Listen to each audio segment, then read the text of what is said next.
So isipin na lang natin kung kayo po yung rider, no? Kung kayo yung rider na magde-deliver. Siyempre, ang iisipin ninyo, yung gas consumption ng motorsiklo ninyo, yung oras, yung kaltas ni Lalamove. Ang take home mo niyan probably mga nasa 40 o 45 pesos na lang. Hindi po porket sinabing priority, i-deliver na po kaagad ora mismo. Hindi po kasama sa definition ni priority na kapag nakapag-match na po, it will be delivered to you right away. So technically, ang pinaka-maximum booking na pwede mong kunin. Alright guys, welcome to another video. At today, ang gagawin natin mag-share lang ako ng mga explanation ba tawag doon, or basta yung i-discuss natin yung yung tatlong types ng delivery ng Lalamove. So ikaw kapag nagpapadala ka ng item via Lalamove, meron kang tatlong options. Yung una is yung regular, and then yung pangalawa is yung pooling, at yung pangatlo is priority. So yan yung tatlong option na yan. Ngayon, i-define muna natin yung regular, yung pooling, pati yung priority. Alright? So sa regular, of course, yung regular booking na maghahanap ng rider at regular fare at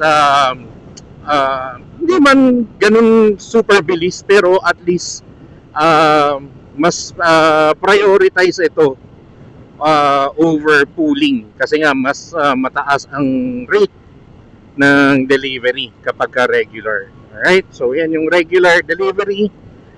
Pangalawa is yung pooling.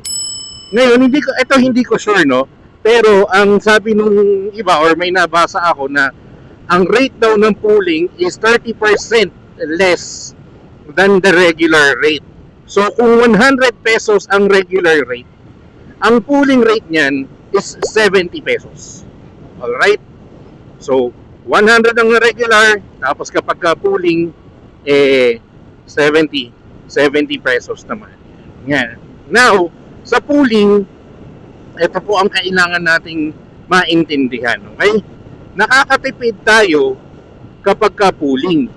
Pero, hindi yan priority na i-deliver ni rider papunta doon sa drop-off point or sa drop-off location kasi naka-pooling.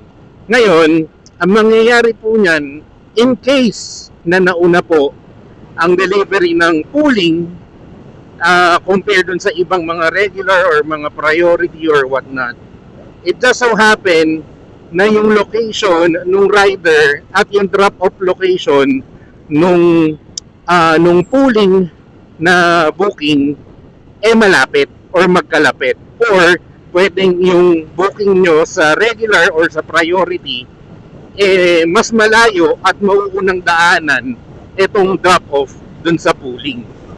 So logically speaking, alam nga naman, unahin mo yung priority na nasa, sabihin na lang natin na nasa Cavite, tapos ang pooling mo nandito sa May Pasay, tapos ikaw nasa May Pasay lang din, no?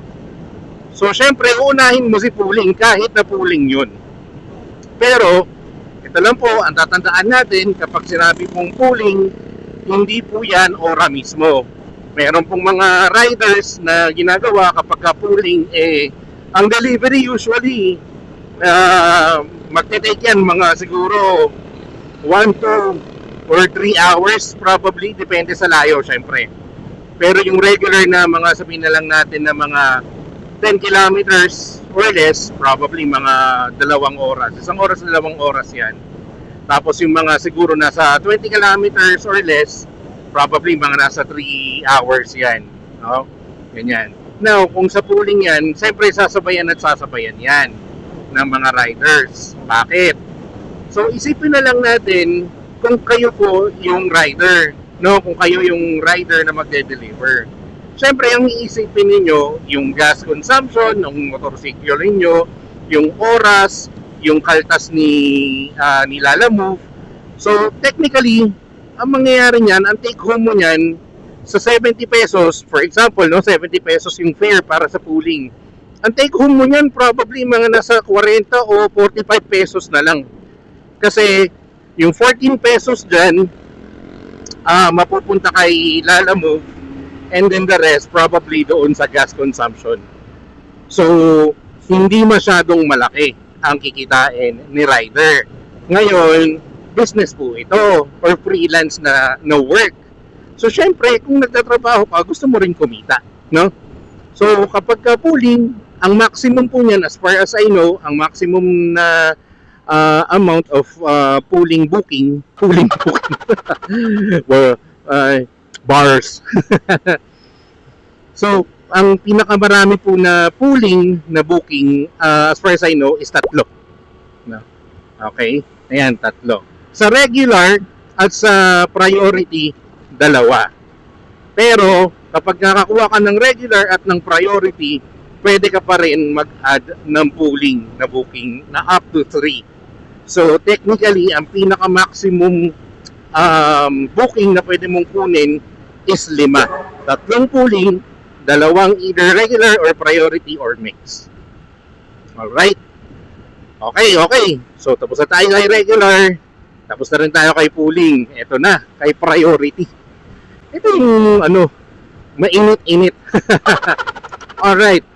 So, sa priority naman po, kapag pumunta po kayo sa Lalamove app, nakalagay po dyan is parang match with the rider faster. Something like that, no? Parang kumbaga, mas makakahanap po kayo ng rider ng mas mabilis kumpara sa regular at pooling. Pero, malaking pero. Pero, hindi po porket sinabing priority, i-deliver na po kaagad ora mismo. Or hindi na po sasabayan ng double booking yan or ng pooling or kung ano man, no? Ang meaning lang po ng priority is to match with a rider faster. Hindi po kasama sa definition ni priority na kapag nakapag-match na po, it will be delivered to you right away. Hindi po. Hindi po ganun si Lalamove. Bakit po kasi ginanon ni Lalamove? Naka-priority naman. Tapos hindi naman kagad i-deliver. I-report ko yung rider na yan. Madalas ganun, di ba? Pero, if you're going to put yourself into the rider's shoes, no? Masyadong nang maliit yung rating ni Lalamove. Now, ang ginawa ni Lalamove para win-win situation is binigyan kayo ng mababang rating as tayong mga consumers ng services ni Lalamove, no? Binigyan tayo ng mababang rating, hindi kumpara dun sa ibang mga delivery apps, no? At binigyan din ni Lalamove ang mga riders ng capability na mag-double book para kumita, no? It's a win-win situation. Bakit naging win-win situation? Win para sa sa customer's end kasi mas mababa yung rate. Win din sa driver's end or sa rider's end kasi mababa din or nakakapag-double booking, no? Merong capability si app or si Lalamove app na magkaroon ng double booking, priority or regular or pooling man yan, no? So, ang misconception kasi ng iba kapag ka sinabing priority, priority binayaran ko, mas mahal yan. So, dapat i-deliver mo kagad sa akin yan. Hindi po ganun, no? X po yun. Mali po yung paniniwala na yun. That's a misconception, no? So, again, kapag priority po, you will be matched with the rider faster. But it doesn't mean that your package or your item will be delivered right away. Yun po yun. Okay? So again, 3 lang po ang delivery options natin. Una is si regular. Pangalawa is si pooling, at pangatlo is si priority. And again, kaklaruhin ko lang po, kapag po priority is mas mabilis lang po kayo mag-match sa mga riders. Kumbaga, mas quote and quote prioritized kayo ng mga riders na kunin na booking on top of regular and pooling kasi mas malaki ang rate. And by the way, if I'm not mistaken, katulad din ng nabanggit ko kanina dun sa pooling rate, no? Ang rate po ng priority is I think 30% higher than regular. So may additional 30% po tayo. So kung ang regular rate is 100 pesos, ang ating priority rate is going to be 130 pesos naman. Alright? So ayun lang po. Sana naliwanagan po tayo. At again, dun po sa mga riders ng Lalamove, no? So ano na lang din, respect na lang din natin yung mga yung mga nagbo-book na mga customers or mga clients natin kasi hindi naman lahat alam yung meaning ng tatlong delivery types, yung priority, yung regular, or yung pooling, lalong-lalo na yung nagpa-priority booking, no? So kung tayo ay driver, tayo rider ng Lalamove, at tayo ang nakakaalam ng mga services na ino-offer natin sa mga kliyente natin or mga customers natin, no? Siguro mas mainam na ipaliwanag na lang natin sa kanila kaysa sasabihin na lang natin na maghanap ka na lang ng ibang rider, cancel mo na lang yung booking, nagmamadali ka or something like that, no? Baka kasi mamaya hindi lang naintindihan kung ano yung meaning ng priority, regular, or pooling, kaya sila may notion na dapat i-deliver kagad to or dapat hindi double booking or something like that, no?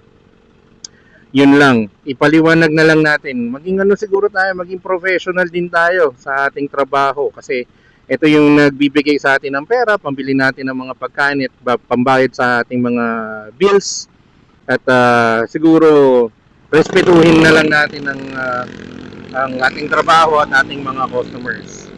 Hindi ko po sinasabi na kapag binabastos na kayo ng mga customers, pinagmumura, or worse, baka suntukin kayo or nagkakapisikalan na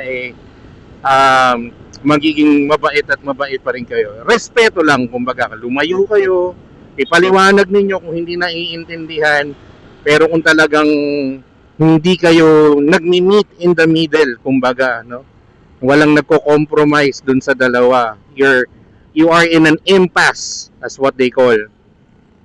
Then much better na yun na lang. Sabihin na lang natin sa ating mga customers na ma'am, pa-cancel na lang po, pasensya na po kasi ito po yung ginagawa namin or ginagawa ko kapag ako po yung kumukuha ng booking.